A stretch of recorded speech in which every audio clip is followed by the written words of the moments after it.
Hereby guys, we are with a new topic or new chapter which is chemical changes and reaction. So I'm gonna start it. Let's go.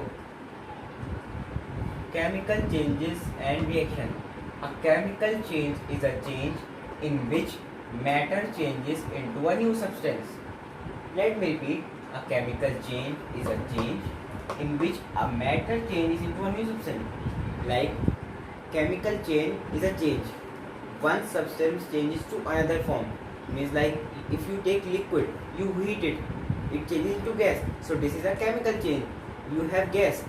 So if you liquefy it, it will change into liquid. So this is a chemical change. See for example, N2O2 is a compound. We are heating it at 3000 degrees Celsius.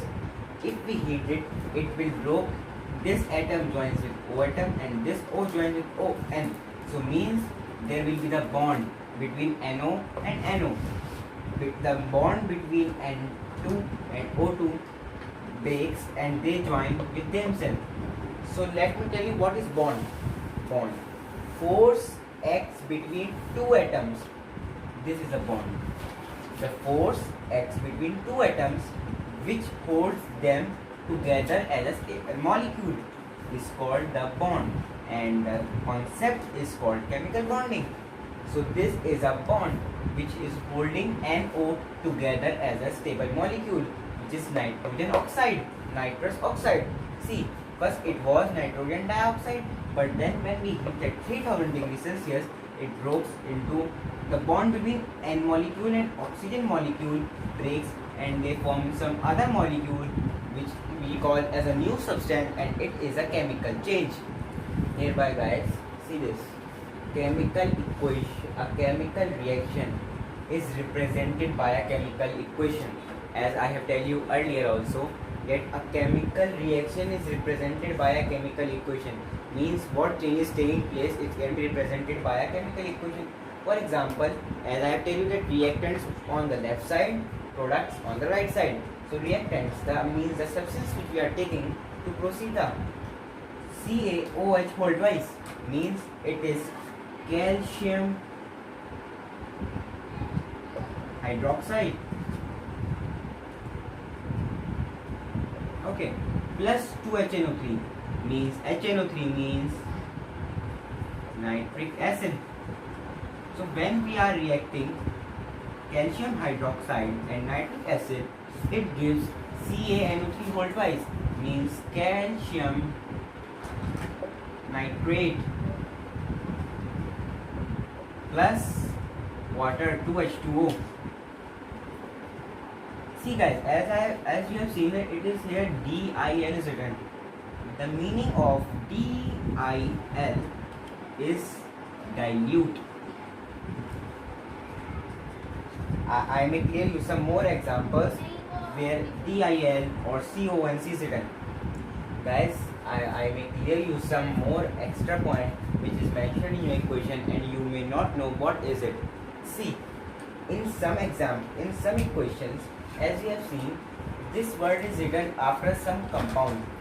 DIL. What does it mean? It means dilute. A dilute compound is a compound in which the amount of water is more than acid. See, in the last equation, it was written HNO3 DIL. HNO3 is nitric acid. It means that the amount of water in this acid, means HNO3, is more than the amount of acidity present in this acid. One more example. See this. Now CONC means concentrate.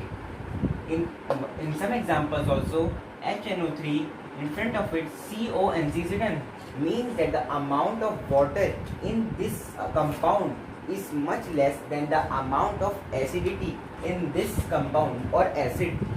In some compound N is written in after summit. It means liquid. For example, HCl. After HCl, L is written like in a bracket. Means HCl, means hydrochloric acid is present in form of liquid. And same here, if some written G means gas, it is present in gaseous state. HCl, and after G is written, it is hydrochloride gas. See, both are same, but just the difference of L and G. L means liquid, means hydrochloric acid, and HCl means gas, hydrochloride gas. In some compound, S is written, means solid. NH4Cl, ammonium chloride, it is in solid state. If we react ammonia plus HCl, like see this, ammonia NH3 plus HCl, they both are in gaseous state. They will always give you NH4Cl, which is in solid state. Why it's solid? Always remember that if a liquid reacts with solid, it is not sure that it will give solid or liquid only, it can give you gas also. So this is some example. So for today it is over. I will let you some characteristics of equations by the next video. Stay home, stay safe.